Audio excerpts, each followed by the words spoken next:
Lena Hoffman was only 22 when she decided that her life in Düsseldorf no longer offered any prospects. Recently graduated in business administration, unemployed for 8 months, and still living with her parents Klaus and Petra Hoffman, she felt trapped in a suffocating routine that seemed to have no way out. The young woman had always been considered by her family as the dreamer. Unlike her older brother Marcus, who followed in his father's footsteps, working at the local auto parts factory, Lena wanted something bigger, something that would make her feel alive. Her eyes sparkled when she talked about traveling the world, experiencing different cultures and making a difference in people's lives. "Lena, you need to be more realistic," Klaus would often say during family dinners. "The world isn't what you imagine it to be. Here you have security, you have family. Why take unnecessary risks?" Petra, although more understanding, also expressed concern about her daughter's far-fetched plans. "Honey, I understand your desire to explore the world, but maybe you should first get a job here, gain experience, save some money." But Lena couldn't settle for the prospect of an ordinary life. She spent hours surfing the internet, looking at photos of exotic countries, reading blogs by people who had left everything behind to work abroad. Thailand, in particular, held a special fascination for her. The paradisiacal beaches, the rich culture, the low cost of living, everything seemed perfect for someone who wanted to start over.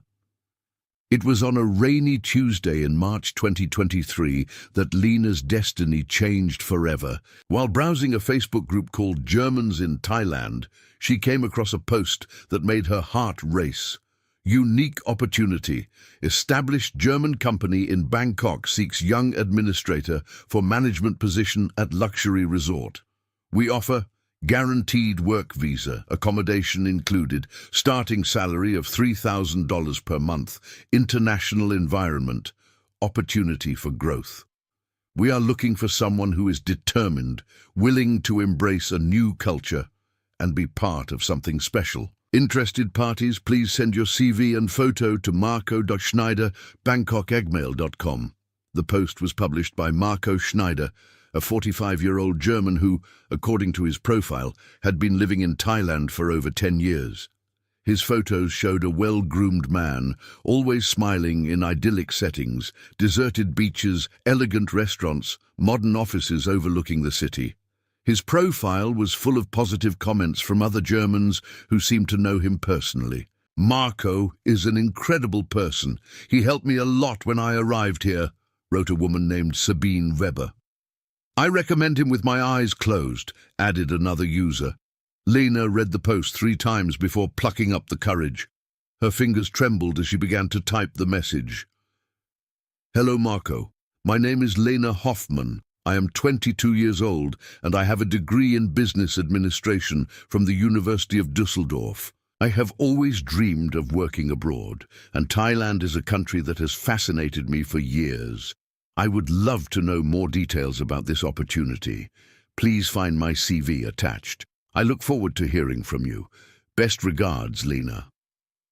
The response came surprisingly quickly, just 2 hours later. "Dear Lena, how wonderful to hear from you.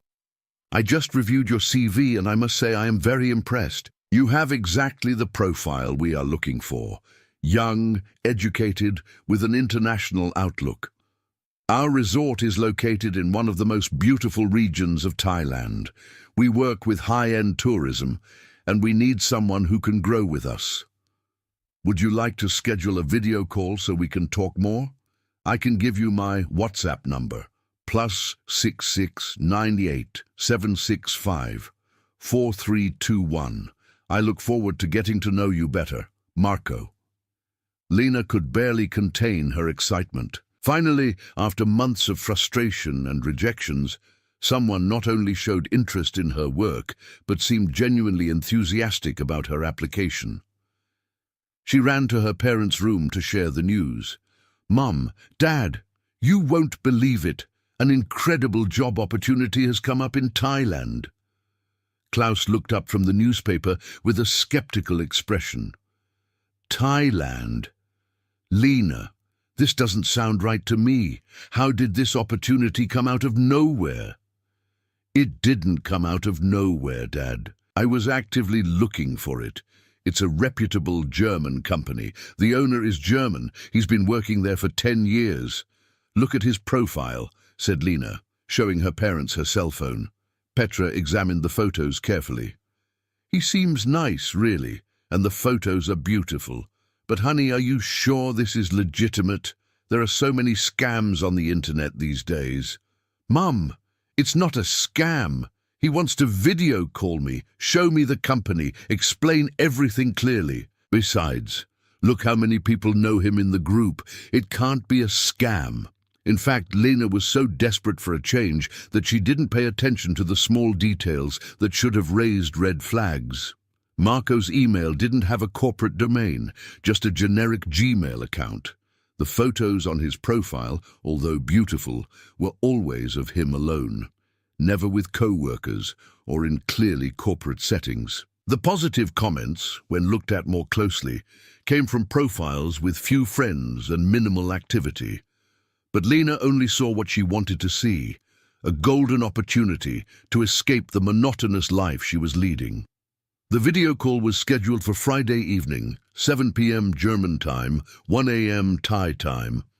Don't worry about the time, Marco wrote. I'm used to working with different time zones. It's part of international business. During the 3 days leading up to the call, Lena could hardly think of anything else. She researched everything about Thailand, memorized information about local culture, economy, and tourism. She wanted to make a good impression and show that she was really interested and prepared. The video call lasted exactly 2 hours and 15 minutes. Marco appeared in an elegant room with a view of a brightly lit city in the background. He was exactly as he looked in the photos. Neatly cut grey hair, impeccable dress shirt, confident smile.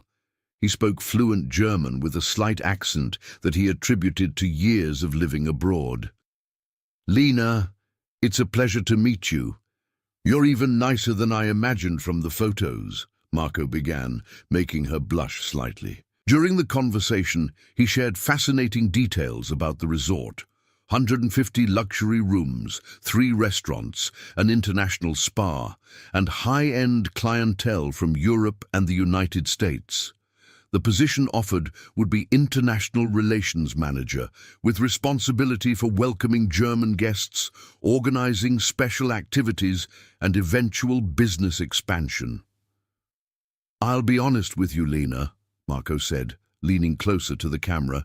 I don't usually consider such young candidates for management positions, but there's something special about you, a maturity, a determination that impresses me.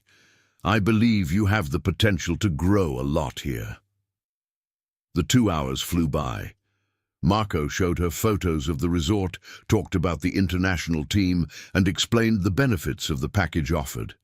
It all seemed too good to be true, and maybe it was. Well, Lena, Marco said at the end of the call, I would love to have you on our team. If you are really interested, I can start preparing all the documentation for the work visa. I would just need a few documents from you and an administrative fee of 800 euros to speed up the process at the Thai consulate. It's an investment that you will recoup in your first month's salary. Lena felt a twinge of hesitation. 800 euros was almost all the money she had managed to save in recent months. But Marco noticed her hesitation and quickly reassured her. I understand your concern, it's normal. But look, you'll be earning 3,000 euros a month in a few months. It's an investment in your future. Besides, I can arrange a tourist visa first.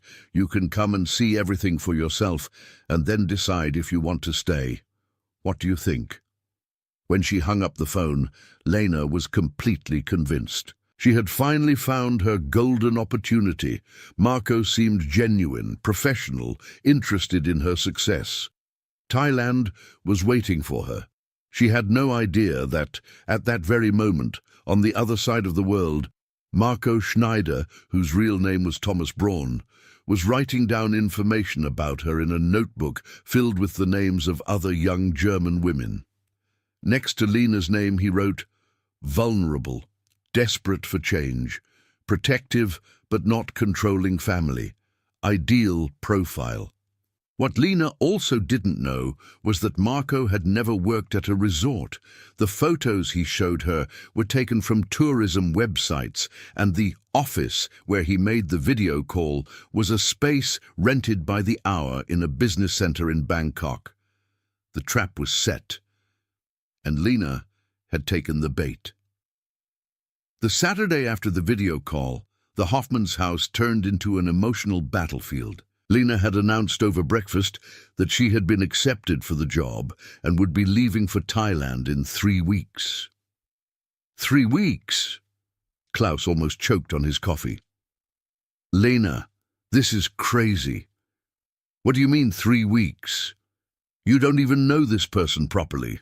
Dad, I talked to him for over 2 hours. He showed me everything, explained every detail. It's a unique opportunity, replied Lena, already anticipating her family's resistance. Petra, trying to remain calm, pulled up a chair to sit next to her daughter. Honey, we understand your excitement, but this is happening too fast.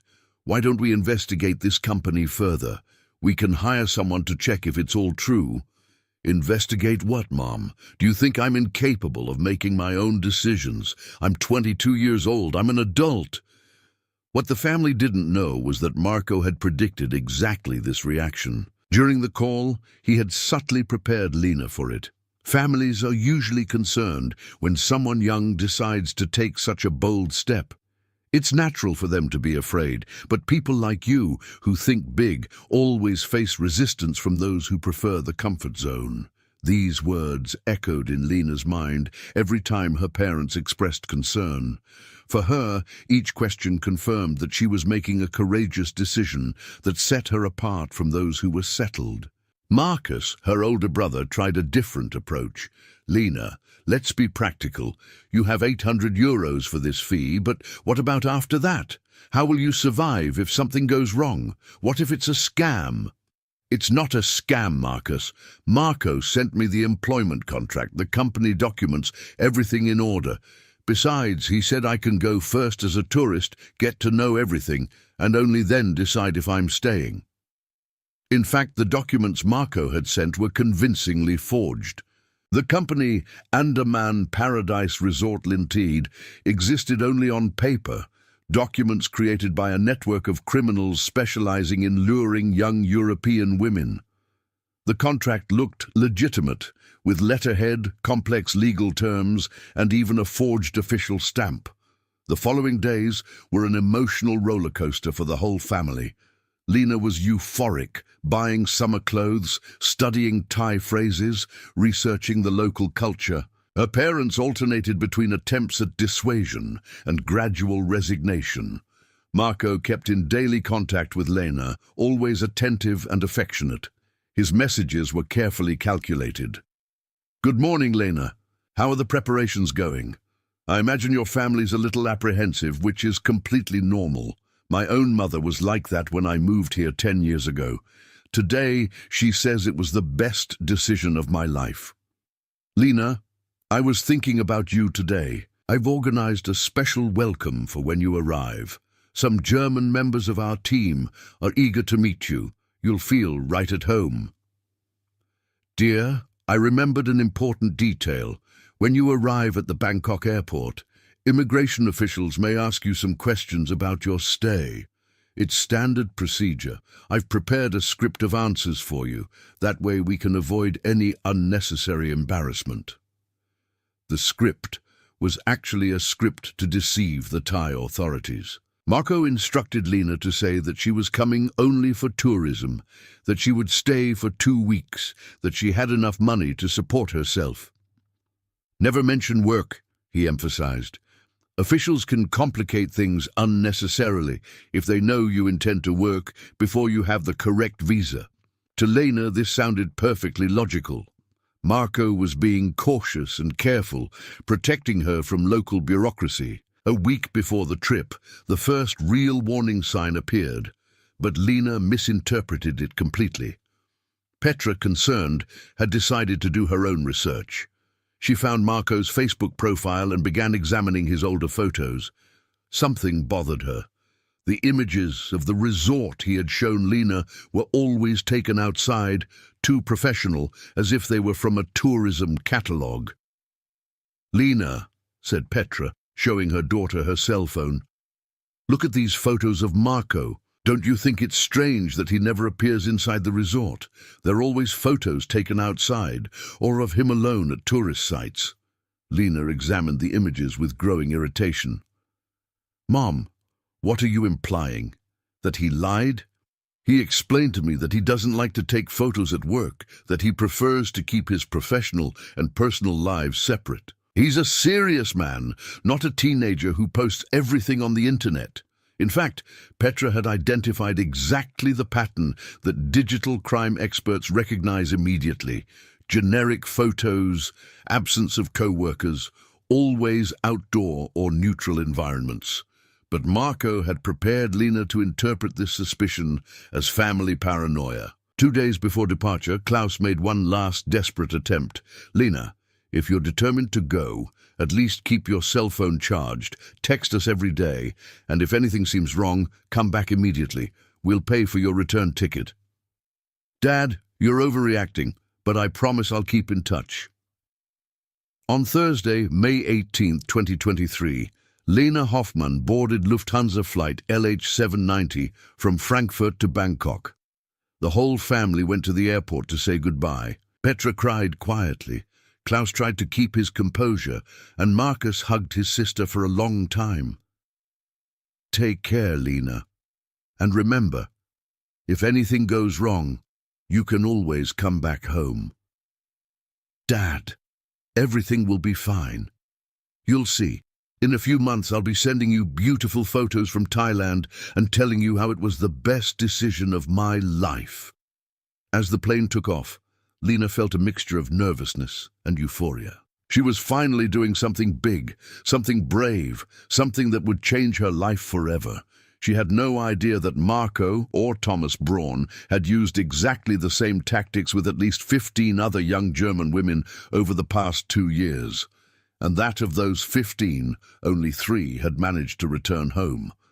On the other side of the world, Marco obsessively checked the status of flight LH790. On his phone, a message was already ready to be sent as soon as the plane landed in Bangkok. "Welcome to Thailand, dear Lena. I'm so happy you've arrived. My driver Chai will be waiting for you at the arrivals gate with a sign with your name on it. He doesn't speak German, but he's completely trustworthy. I'll take you straight to the hotel so you can rest. Tomorrow we'll start our adventure." What Lena didn't know was that there was no hotel waiting for her. And that Chai wasn't a driver. He was the first link in a chain of exploitation that destroyed young lives every year. The flight lasted 11 hours and 30 minutes. For Lena, it was the time that separated her from a new life. In reality, it was the time left before her life turned into a nightmare. May 19th, 2023, 6:15 a.m. Suvarnabhumi International Airport, Bangkok. After an 11-hour flight, Lena Hoffmann stepped onto Thai soil with a mixture of exhaustion and anticipation. The humid heat of Bangkok hit her like a wall as soon as she left the air-conditioned terminal. It was 6:15 a.m. local time, but to her body, still tuned to German time, it felt like the middle of the night. Following Marco's instructions, she had passed through immigration without any problems. The Thai official asked only a few routine questions: purpose of visit, tourism, length of stay, 2 weeks, place of accommodation. She showed the fake reservation Marco had provided. Everything went exactly as Marco had predicted. In the international arrivals area, Lena looked for the sign with her name on it. The airport was busy even early in the morning, full of tourists and business travelers. After a few minutes, she spotted a short man, about 40 years old, holding a piece of paper with Lena Hoffmann written in large letters. "Are you Chai?" Lena asked in English, approaching cautiously. The man smiled, revealing stained teeth, and waved vigorously. "Yes, yes, Lena, Marco wait you." His English was poor with a heavy accent, but she managed to understand. Chai picked up her suitcase without asking permission and began walking quickly toward the exit. Lena had to almost run to keep up with him. The first warning sign came when she noticed that he was not heading for the official taxi area, but for a more isolated parking lot. "Chai, where are we going? Marco said you were a driver." "Yes, yes, car here, Marco car." Chai pointed to an unmarked white van with tinted windows parked in a more remote area. Lena felt a chill in her stomach. In her research on safety in Thailand, all the websites recommended using only official taxis or registered transportation services. An unmarked van in a secluded parking lot was exactly the kind of situation the guides warned to avoid. "Chai, do you have any company documents? Any identification?" she asked, trying to keep her voice calm. Chai either didn't understand the question or pretended not to. He opened the back door of the van and gestured for her to get in. "Marco, wait. Important go now." At that moment, Lena faced the first big decision that would define her fate. All her instincts screamed not to get into that van, but Marco's voice echoed in her mind. "Chai doesn't speak German, but he's completely trustworthy. Besides, after so much planning, so much anticipation, it would be ridiculous to give up out of paranoia at the first moment." She hesitated for a few seconds that seemed like an eternity, looking around for some sign of normality, some confirmation that she was doing the right thing. The airport was still bustling in the distance, people going about their lives as usual. "Okay," she muttered, getting into the van. What Lena didn't see was Chai discreetly signaling to another man watching the scene from afar. As soon as she got into the vehicle, the man picked up his phone and sent a message. "Package collected. En route." For the first 20 minutes, the trip seemed normal.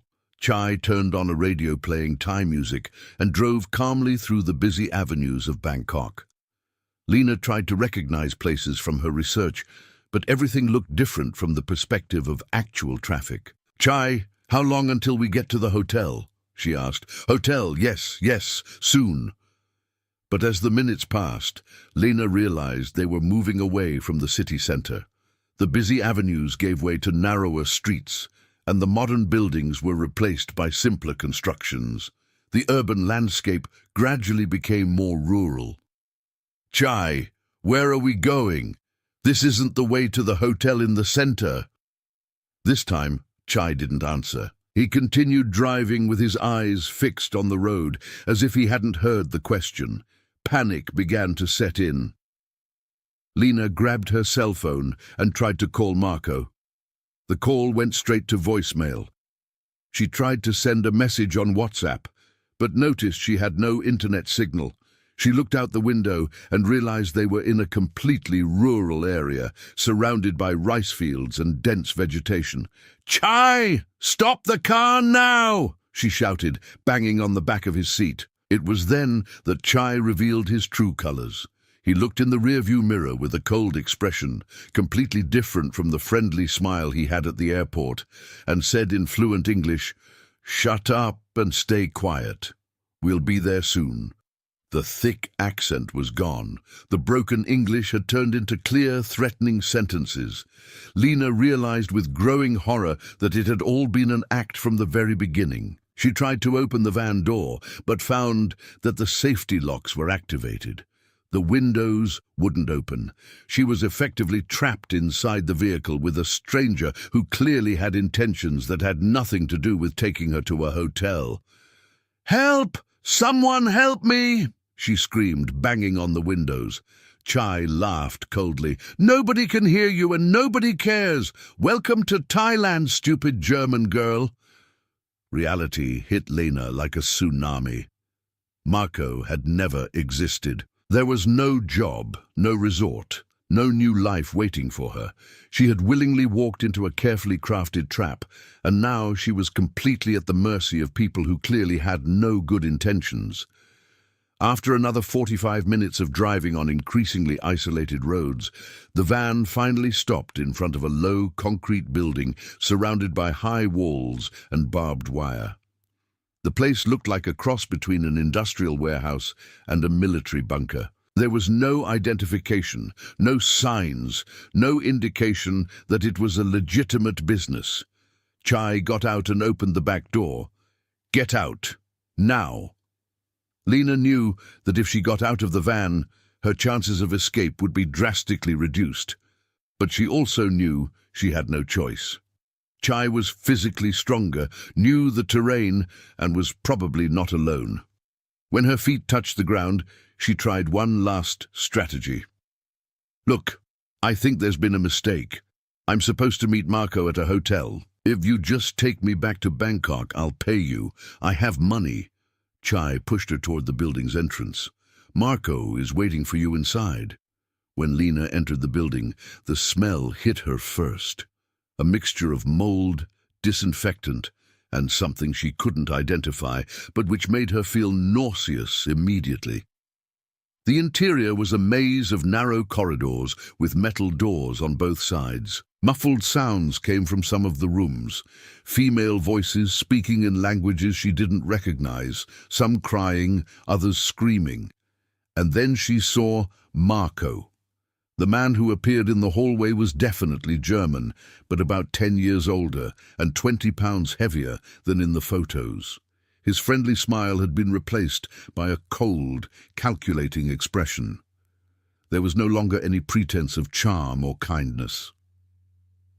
"Welcome to Thailand, Lena," he said in German. "I'm sorry that the accommodations aren't exactly what you expected, but I'm sure you'll quickly adapt to the new circumstances."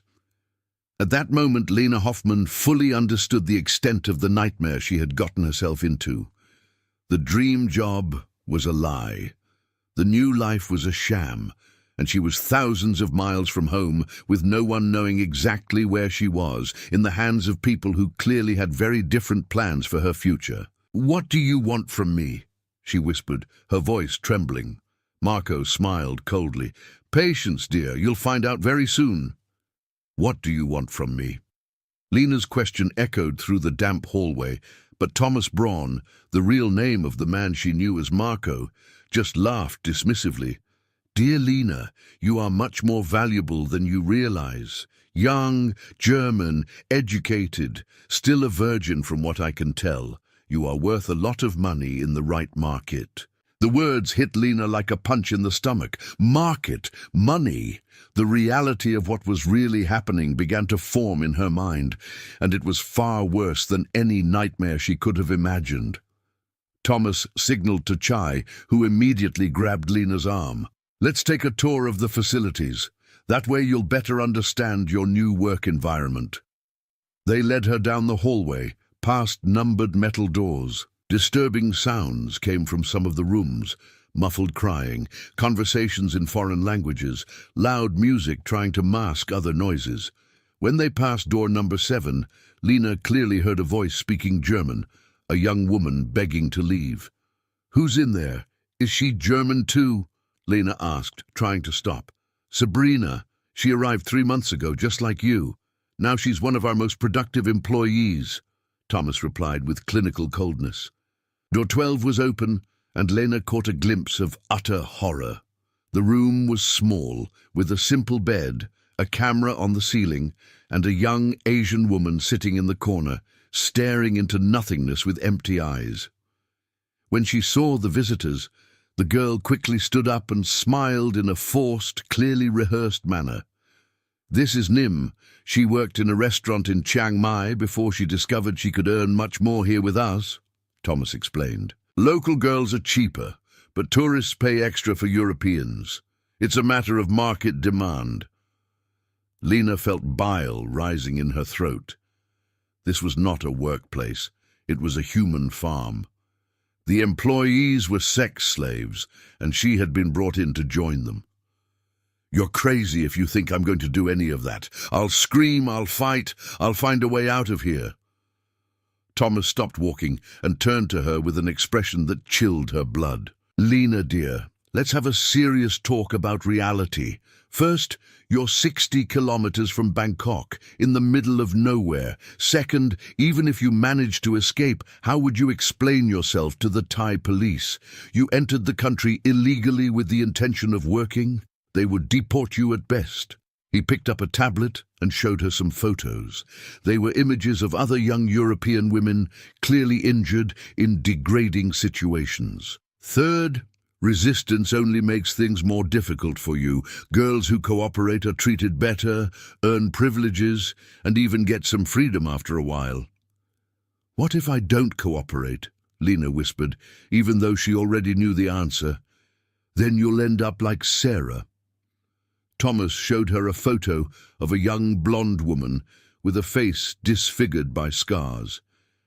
She tried to escape 3 times. Now she only works for clients who are, shall we say, less aesthetically demanding. The tour continued until they reached a larger room equipped with professional cameras, lights, and various sets. It was a film studio. The walls were covered with photos of dozens of young women of various nationalities. "Part of our business is producing customized content," Thomas explained, with perverse professional pride. "Clients from all over the world place specific orders. It's surprising what some men are willing to pay to see." Lena recognized some faces in the photos.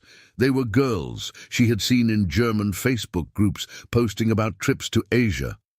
All of them had mysteriously disappeared from social media after arriving in Thailand. "How many girls have you brought in?" she asked, her voice trembling. "In the last 2 years, about 70. Some stay, well, let's just say they don't adapt to the job." Meanwhile, in Germany, it was 2:30 p.m. on a sunny Friday. Petra Hoffmann checked her cell phone for the 10th time, waiting for news from her daughter. Lena had promised to send a message as soon as she arrived at the hotel, but there was still no sign of life. "She must be sleeping, love," Klaus tried to reassure her. "It's a different time zone, a long trip. She'll send news tomorrow." Petra tried to convince herself, but a bad feeling wouldn't leave her chest. Something was wrong. A mother senses these things. Back at the complex in Thailand, Thomas took Lena to what would be her accommodation. Room 15 was identical to the others: a simple bed, a tiny bathroom, a camera on the ceiling, and a small window with bars overlooking an inner courtyard surrounded by high walls. "You have 24 hours to process your new reality," Thomas said, locking the door from the outside. "Tomorrow we'll start your training. I suggest you use this time to accept the situation and think about how you're going to cooperate." Alone for the first time since the airport, Lena was finally able to fully process the horror of her situation. She was trapped in a sex trafficking compound in the middle of rural Thailand. Her family thought she was starting a new, prosperous life. No one knew where to look for her. She banged on the walls, screamed until her voice was hoarse, tried to break the small window with her shoes. Nothing worked. The room had been specifically designed to hold prisoners. Every detail had been thought out to prevent escape. Around midnight, when she finally stopped fighting reality, Lena heard a soft knock on the wall. It was a code. 3 quick knocks, 2 slow ones. She responded in kind. A female voice whispered in German through the wall. "You're new, aren't you? I'm Sabrina, from the room next door." "How did you know?" "From the screams. We all did that on the first day. Listen, we don't have much time to talk. They monitor everything, but I have to warn you, don't accept the food they'll offer you tomorrow. It has drugs in it. It makes you more obedient." Lena pressed her forehead against the cold wall. "Sabrina, how did you get here?" "Same story as you, I guess. Dream job offer, charming man on the internet, promises of a new life. They called me Claudia in the Facebook groups." Lena's heart almost stopped. Claudia was a girl she had followed on social media. She posted beautiful photos of Thailand and talked about how much she loved working there. All the posts were fake. made by the traffickers themselves to attract more victims. How many of us are there here? 23 at the moment. Germans, Dutch, 1 Italian, 2 Americans. The Asians are in another building. Has anyone ever managed to escape? A long silence on the other side of the wall. 2 tried last year. 1 was recaptured and, well, you saw the photos. The other, Sabrina paused for a moment, the other managed to get to the local police, but the police are paid by Thomas. They brought her back and said she was a drugged tourist causing trouble. Lena's last hope that the local authorities could help her collapsed completely. She was truly alone, in a foreign country, in the hands of criminals who had connections to the police themselves. Sabrina, is there any way to warn our families? They send fake messages from our cell phones and social media accounts. They make it look like we're fine, happy, living the dream. Our families think we've chosen not to get in touch. At that moment, Lena understood the diabolical genius of the scheme. It wasn't just kidnapping, it was an elaborate system that made the victims themselves voluntarily disappear from the eyes of the world. Families didn't look for them because they thought they were fine. The authorities didn't investigate because there was no reported crime. It was the perfect trap. And she had walked right into it. Lena was awakened by the metallic sound of the lock being opened. She had only managed to sleep for a few hours, tormented by nightmares and the even more terrible reality that awaited her when she woke up. Thomas entered accompanied by a middle-aged Thai woman carrying a tray of food. "Good morning, Lena. I hope you had a good rest. This is Malay, our supervisor. She will take care of your education." Malay smiled coldly and placed the tray on the small table. Lena remembered Sabrina's warning about drugged food and pushed the plate away. "I'm not eating anything you give me." Thomas sighed as if dealing with a stubborn child. "Lena, you'll need to eat eventually. The food is clean today. No additives. I need you to be clear-headed to understand the rules of your new job." "I'm never going to work for you. Never!" Thomas's expression changed instantly. The fake charm disappeared, revealing pure coldness. "Mali, show our new guest the orientation video." Miley grabbed a tablet and forced Lena to watch. What she saw made her vomit immediately.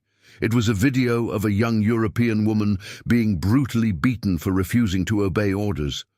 The violence was systematic, calculated not to leave visible permanent marks, but clearly devastating. "This was Elena, from the Netherlands," Thomas explained calmly. "She resisted for 3 weeks. In the end, she chose to cooperate. Now she's one of our most dedicated workers. The choice is yours, Lena." Meanwhile, in Germany, it was 1 a.m. on Saturday. Petra Hoffmann was awake in bed, unable to sleep. It had been over 30 hours since Lena had landed in Bangkok, and she still hadn't received any messages from her daughter. Klaus tried to reassure her. "Honey, maybe she's too busy with orientation at her new job, or maybe the time zone has confused her." But at 8 a.m. on Saturday, a message finally arrived on Lena's WhatsApp. "Hi, family. Sorry for the delay in getting in touch. The trip was long, and yesterday was a busy day getting to know everything. Bangkok is amazing.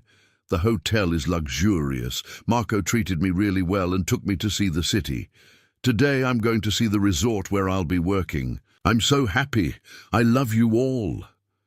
Petra read the message 3 times. Something was wrong. Lena never used so many exclamation points, and the language seemed strangely formal, as if it had been written by someone else. "Klaus, look at this message. It doesn't sound like Lena's writing style. Petra, you're being paranoid. The girl is happy, excited about her new life. It's natural that she sounds different." But Petra's maternal instinct was right. The message had been written by Thomas, using Lena's cell phone. It was part of the standard protocol to keep families calm during the first few weeks while the victims were being processed. Back at the complex, Lena's real training was beginning. Marley explained the rules with cold efficiency. Rule 1, you always obey, no questions asked. Rule 2, you always smile when there are customers. Rule 3, you never talk about your previous life or your family. Rule 4, any attempt to escape results in severe punishment, Thomas added. Lena, I'll be blunt. You have two options. Cooperate and have a relatively comfortable life here, or resist and suffer until you eventually cooperate anyway. The only difference is how much suffering you want to go through before accepting reality. What if I never accept it? Then you become second-rate merchandise. Less demanding clients, worse conditions, less food, no privileges. We have girls in the basement who resisted for a long time. Would you like to meet them? Lena swallowed hard. She was beginning to understand that this wasn't just physical torture, it was an elaborate psychological system designed to completely break the victim's resistance. During the afternoon, Mei Li forced her to watch more educational videos, recordings of other girls explaining how they accepted their new life, how they learned to be grateful for the opportunity. They all spoke with empty eyes and forced smiles like programmed robots. You see, Lena, they understood that resistance was futile. Now they're happy, well cared for. Some even send money to their families. It was a lie, but a convincing one for someone in despair. Around 6 p.m., Lena heard the tapping on the wall again. Sabrina was trying to communicate. She responded to the code. "How was your first day of training?" Sabrina whispered through the wall. "Terrible. They showed me videos. How did you stand it?" "In the first few months, I thought about my family every day. It kept me sane. But they're smart, Lena. They'll try to make you believe that your family has abandoned you, that they're not looking for you." "How so?" "They'll show you your social media where there are no posts about you being missing. They'll say your parents have accepted that you chose this life. It's all a lie, but after months of hearing it, you start to doubt yourself." On Sunday morning in Germany, Petra made a decision. Something was definitely wrong. She called Klaus, who was working in the garden. "Klaus, I'm going to call this Marco guy. I want to talk to him directly." "Petra, don't be paranoid. Lena sent a message yesterday saying she's fine." "Exactly. A strange, formal message that doesn't sound like her. And why didn't she answer when I tried to call her last night?" Petra took the number Lena had left written down and called. The phone rang several times before being answered. "Hello, this is Marco," said a male voice in German. "Hello, Marco. I'm Petra Hoffman, Lena's mother. I'd like to speak to her, please." There was a suspicious pause. "Oh, of course, Lena's mother. Unfortunately, she's not here right now. She went on a cultural tour with other employees, but I can tell you that she is adapting wonderfully." "When will she be back? Can I call later?" "Well, they'll be away for a few days, getting to know the countryside. But don't worry, I'll tell her you called." Petra hung up, feeling even worse. The man's voice sounded nervous. His explanation seemed rehearsed. A mother knows when something is wrong with her child, regardless of the distance. That afternoon, she did something that would change everything. She posted in German groups in Thailand on Facebook, asking if anyone knew Marco Schneider or the company Andaman Paradise Resort. The responses started coming in quickly, and none of them were reassuring. "I've never heard of that resort." Be careful with job offers that are too good to be true. I've seen several cases of young German women who disappeared after similar opportunities. Back at the resort in Thailand, Thomas realized that the family was starting to ask inconvenient questions. He decided to speed up the process with Lena. "Change of plans, dear. Tomorrow you start working for real. Your first client will be a German. That way you'll feel more comfortable." "Never! You can kill me, but I'll never do that." Thomas smiled coldly. "Marley, prepare the basement. It seems our new friend needs a more educational experience." The basement was where they took the girls who resisted for too long. Lena had heard about it whispered among the other victims, but she never imagined she would be going down there so soon. When the door closed behind her, plunging her into almost total darkness, Lena realized she was facing only the beginning of a nightmare that could last for years. Petra Hoffmann entered the police station carrying a folder full of printouts. Over the past 5 days, she had become an amateur investigator, collecting evidence that something terrible had happened to her daughter. "I want to report a missing person," she told the officer on duty, Hauptkommissar Weber. "Ma'am, your daughter is not missing. She's in Thailand working. She sent messages confirming that she's fine." "Those messages were not written by her." Petra spread the evidence on the table. Screenshots of posts in Facebook groups, conversations with other Germans in Thailand, and an analysis she had made of Lena's messages. "Look here, my daughter never uses so many emojis, never writes super well, and would never say she loves Asian culture. She always said Thai specifically. Someone is using her phone." Weber examined the documents with growing attention. The inconsistencies were indeed glaring when analyzed together. In addition, there was a disturbing pattern. At least 6 other German families had reported strange communications from daughters who had gone to Thailand with similar job offers. "Ms. Hoffmann, I'm going to refer this case to our unit specializing in international crimes. It appears that your daughter may be a victim of human trafficking." On the other side of the world, Lena had been in the basement of the complex for 5 days. The space was a damp underground cell with only a bucket for a toilet and water constantly dripping from the ceiling. Food arrived once a day, always drugged, causing her to sleep for hours at a time. But something was changing in the complex. There was unusual movement, urgent conversations in Thai, and Thomas seemed nervous.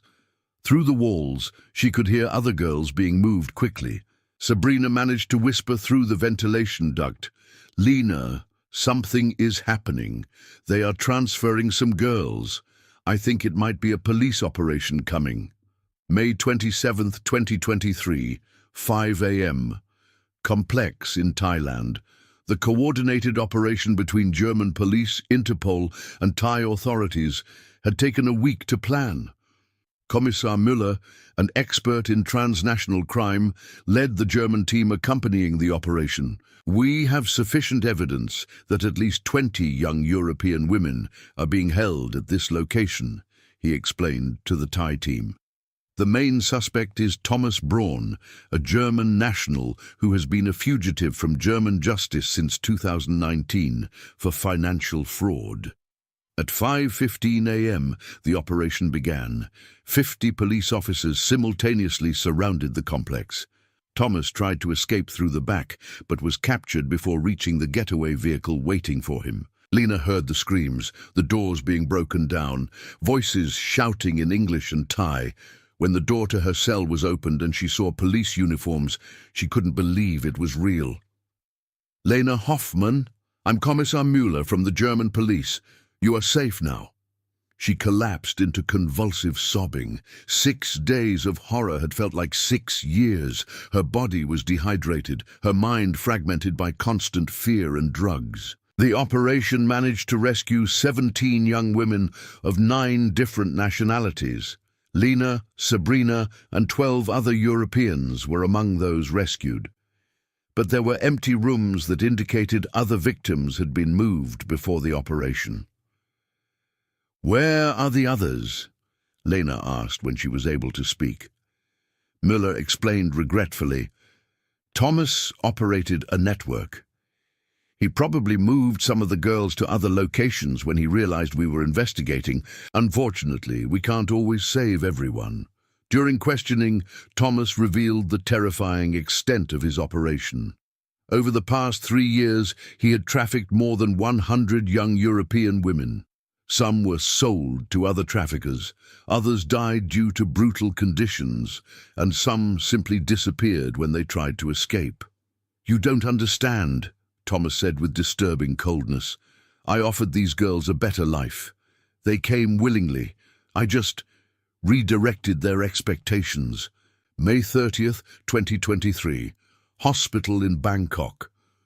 Lena was hospitalized for medical and psychological treatment when she finally managed to talk to her family via video call. Petra cried when she saw her daughter's condition, thin, with deep, dark circles under her eyes, and a look that had lost all innocence. "Mom, you saved me," Lena whispered. "If you hadn't investigated, Don't say that, honey. The important thing is that you're alive and coming home." But Klaus, always practical, asked the question everyone feared. "Lena, will you be able to get over this?" The truth was that none of them knew. The trauma of 6 days in captivity, coupled with the shock of discovering how she had been deceived, would leave permanent scars on the 22-year-old. June 15th, 2023, Düsseldorf court. Thomas Braun was extradited to Germany to face charges of human trafficking, kidnapping, and dozens of other crimes. His trial became one of the most closely watched international organized crime cases of the year. Lena testified via video conference, still undergoing psychological treatment in Thailand. Her voice trembled as she recounted the details of how she was lured into the trap. "He exploited all my dreams, my insecurities, my desire for a better life," she told the court. "It was much more than kidnapping. It was murder of the person I used to be." Thomas was sentenced to 15 years in prison, but this was only a partial victory. During the trial, it was discovered that he was just one piece of a much larger international network. His contacts in Southeast Asia, Eastern Europe, and Africa were still operating. September 2023, Düsseldorf Lena finally returned home after 4 months of treatment in Thailand. Physically, she had recovered, but psychologically, the battle was just beginning. She developed panic syndrome, couldn't be alone, and had constant nightmares. "I was one person before I went there," she told a journalist who covered the case. "Now I'm someone else, someone who knows that evil exists in ways I never imagined." Petra became an activist, creating an organization to warn young people about the dangers of suspicious job offers abroad. Her first lecture was at the university where Lena had studied. "My daughter survived because one mother was suspicious. But how many other mothers are waiting for messages that will never come?" Epilogue. January 2024. The case of Lena Hoffmann led to changes in German security policies. A new protocol was established to quickly investigate cases of young people who travel abroad with job offers and then drastically reduce contact with their families. But Thomas was right about one thing. He was just a small cog in a much larger machine. Interpol reports indicate that the trafficking of young European women to Southeast Asia actually increased in 2024, with criminals adapting their tactics to avoid detection. Lena, now 23, is still in therapy. Some days are better than others. She has never used social media again, never talked about traveling abroad, and has developed a deep distrust of strangers who offer too-good-to-be-true opportunities. "People ask if I feel guilty for falling into the trap," she said in her last public interview. "The answer is every day. But I've learned that the guilt is his, not mine. I was just a young woman with dreams. He was a professional predator." Lena's story ended better than many others, but somewhere in Southeast Asia, other young European women are still receiving messages from Marco, Stefan, or Andreas, charming men with offers of dream jobs and photos of paradise beaches. And some of them, desperate for a change in their lives, are still saying yes. The investigation continues. The network continues to operate. The story continues to unfold.